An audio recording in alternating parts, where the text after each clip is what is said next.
Good afternoon friends. పొద్దున్న చెప్పాను కదా, ఇది జంపన్న వాగు లోడింగ్ అవుతుంది అనుకోండి, లైన్లో ఉన్నాయి. ఇది జంపన్న వాగు. ఇక్కడ నుంచి వెళ్ళి ఇక్కడ వరకు కలుస్తుంది. ఇప్పుడు ఇక్కడ నుంచి వెళ్ళి ఆ ముందు కనపడేదంతా ఈ లారీల నుంచి రావతలుకున్నది గోదావరి. ఇప్పుడు ఇదంతా గోదావరి, నేను గోదావరి.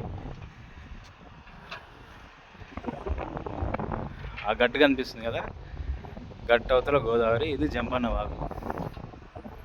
ఈ వాటర్ ఇక్కడ కలుస్తుంది గోదావరి. ఈ జంపన్న వాగు వచ్చేసి గోదావరిలో కలుస్తుంది. అటు కనపడే చెట్లలో ఉన్నది ఊరు ఏటూరు నగరం విలేజ్. ఇక్కడ నుంచి వెళ్ళి ఇట్లా కొండలు కనిపిస్తే మొత్తం గోదావరి నది అంచుకుంటూ పోతుంది. చూడండి, అక్కడ వాటర్ కనిపిస్తుంది కదా లాస్ట్లో, అది గోదావరి వాటర్. ఇటు కనపడేది మొత్తం జంపన్న వాగు. ఏటూరు నగరం నుంచి వెళ్ళి సమ్మక్క సారక్క వాగులాగా జంపన్న వాగు అని పేరు వచ్చింది. అప్పుడు ఎట్లా వచ్చిందో తెలియదు. సమ్మక్క సారలమ్మ జంపన్న వాగులో స్నానం చేయాలంటారు కదా, అది వాగు. ఇది జాతర పోయినప్పుడు బండ్లు లోడ్ అవుతున్నాయి.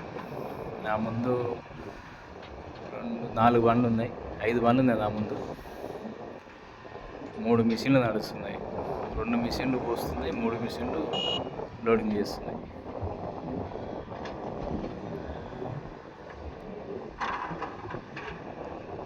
రెండు మిషన్లు ఏమో కిందికేంచెలు తీసి వాడు మిషన్లకు అందిస్తుంది.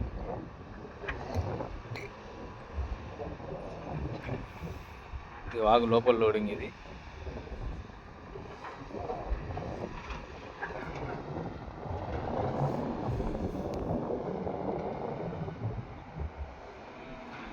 అంత ఉసుకే, ఈ ఉసుకే కట్టుబడికి వస్తుంది, ప్లాస్టింగ్ వస్తుంది. ఆ వాగులోంచి అక్కడ వాటర్ కనపడే వాగులోంచి అటు స్ట్రైట్గా వెళ్తే కాళేశ్వరం, అన్నారం బ్యారేజీ అటు టచ్ అవుతుంది. అది ఇటు కిందికి వెళ్తే భద్రాచలం. ఇటు భద్రాచలం ఇటు ఆంధ్రాకి వెళ్ళిపోతుంది.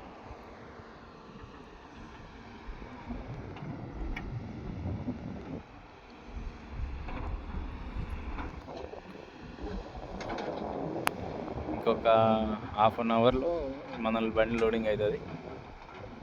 ఒక గంటన్నరలో మనం వాగు దాటి బయటకు వెళ్తాం. ఒక గంటన్నర, మ్యాక్సిమం ఒక 2 అవర్స్. ఎందుకంటే వేపులు కూడా తీసుకోవాలి. వేపుల దగ్గరకు వస్తే టైం పడుతుంది. వేపులు కూడా తీసుకొని బయలుదేరుతాం. Thank you friends. మా ఛానల్ సబ్స్క్రైబ్ చేయండి, మా ఛానల్ సపోర్ట్ చేయండి. మేము తిరిగే ఏరియాలు మీకు చూపిస్తున్నాము.